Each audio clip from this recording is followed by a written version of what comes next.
Hello, happy new year to you. Hope you guys are off having a great start to your new year. Thanks for tuning in today. We wanted to take a few moments and talk a little bit about how to financially plan for 2025. What can we do to make 2025 the best year yet for you, especially from an angle of your finances?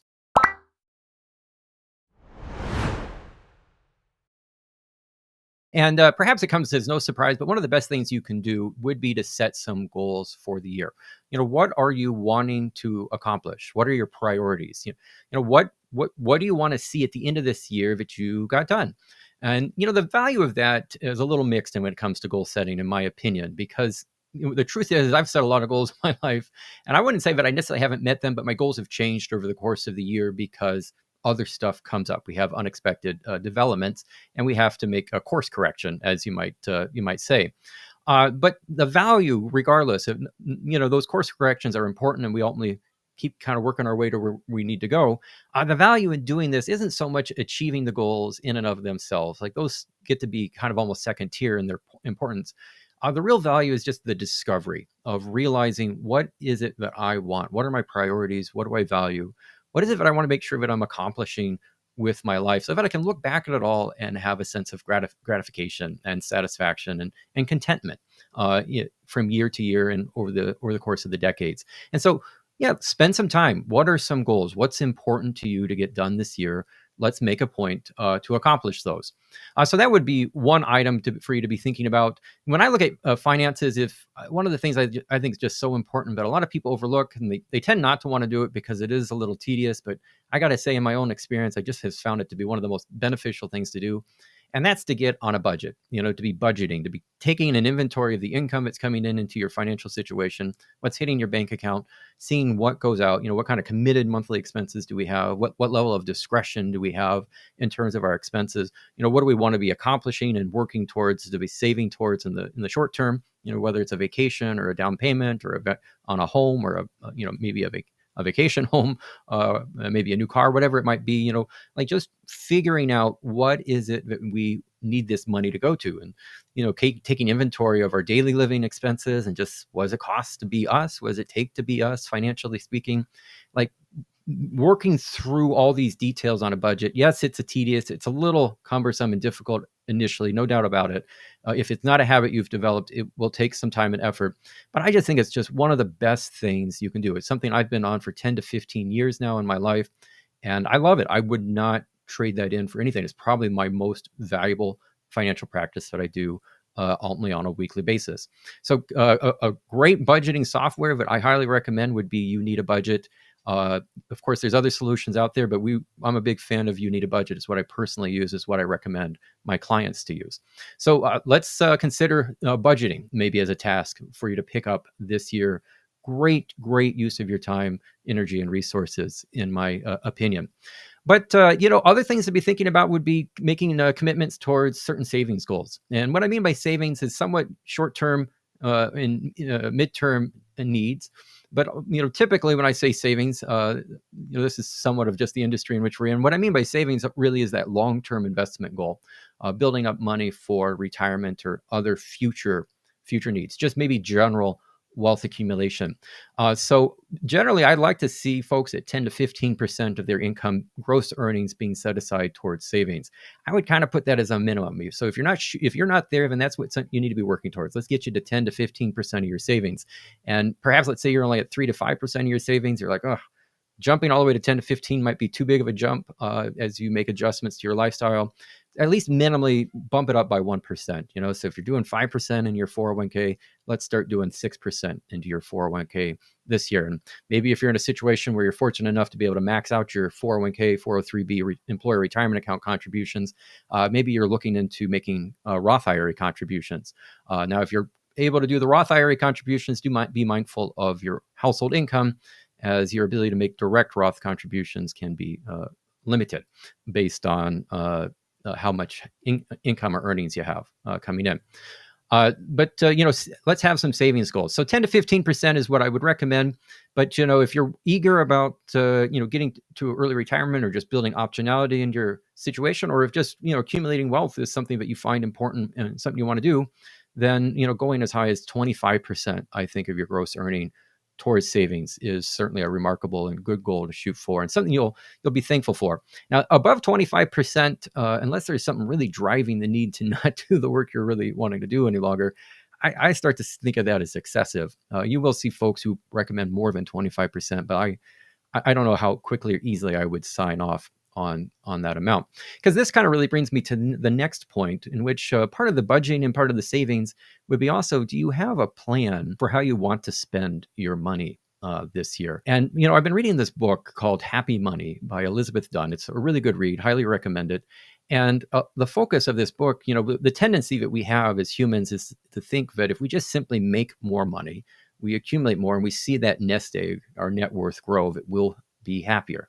And there is truth that to some degree that does happen. Whether we make more money in our income, or we just see our net worth grow, we do find to some degree satisfaction. But that tends to be more on the lower income levels. Once you start getting into the six-figure numbers, especially income wise, making more money or having more wealth doesn't necessarily make you happy. It starts to be how you spend that money that really makes you happy. Like, the goal of having more in itself isn't all that satisfying.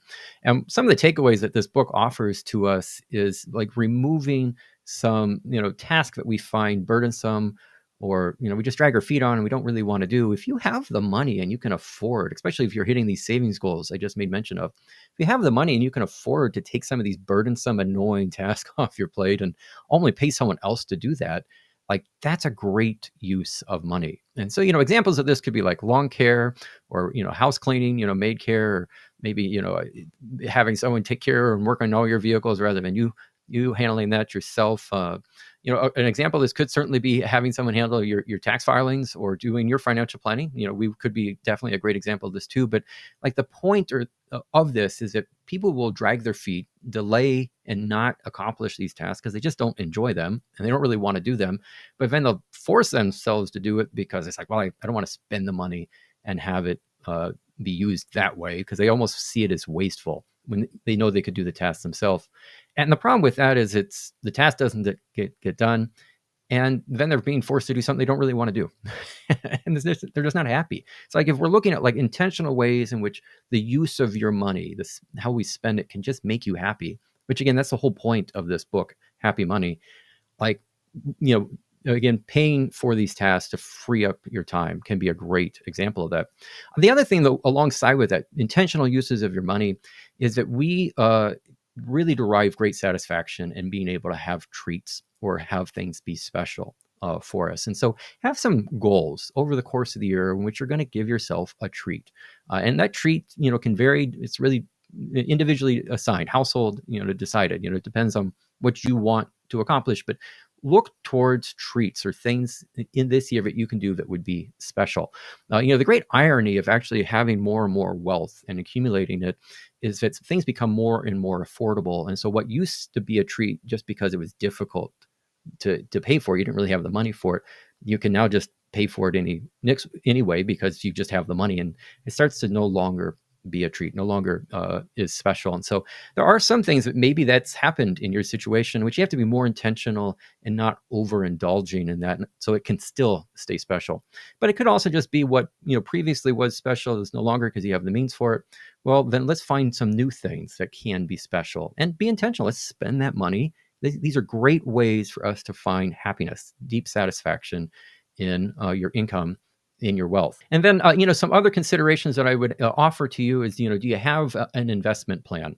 We don't want to just invest in anything willy-nilly just because it's the greatest thing that's popped up recently. So do you have a plan, a process, like really a philosophy towards your investments? If you don't, it's time to figure one out, because it really is I think a mistake to go about investing with no philosophy, no plan. It just leaves you like a boat, subject to the winds and the waves, with no rudder, and you're just really free to the forces out there. So, like, have a plan that allows you to know kind of a course heading and where you want to accomplish, allows you to tune out some noise, and to keep your focus on where the focus needs to be. So have an investment plan. If you don't have one, there's great books out there to help establish that. The Four Pillars of Investing by William Bernstein, I would highly recommend.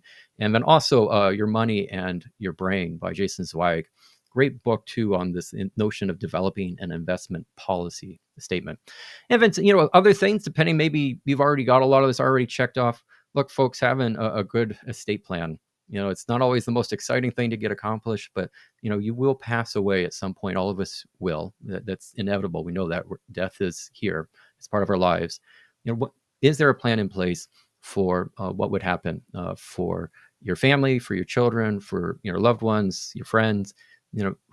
Who do you want involved in some of those considerations? So not always the number one priority that I would give to the year, but if you don't have one, then maybe this is the year in which you get that accomplished. It makes a lot of sense to have one for so many good reasons. I'll leave them unnamed for now, but would just give that a high recommendation to get accomplished. So I'm hoping that 2025 is your best year yet, folks. I really do. And we're looking forward to it. We're excited. I love the start of the new year. It always just kind of puts a new enthusiasm, a new step into life, and it's just like where are things going to take us?